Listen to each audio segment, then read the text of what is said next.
আজ মহাসপ্তমী, ঢাকে কাঠি পুজো আরম্ভ।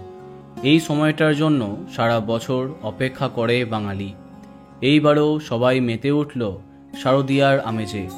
প্রেমিক প্রেমিকা থেকে সদ্য বিবাহিত টেলি দম্পতি প্যান্ডেল হোপিং, একসঙ্গে খাওয়া দাওয়া, ঠাকুর দেখা সবই করলেন।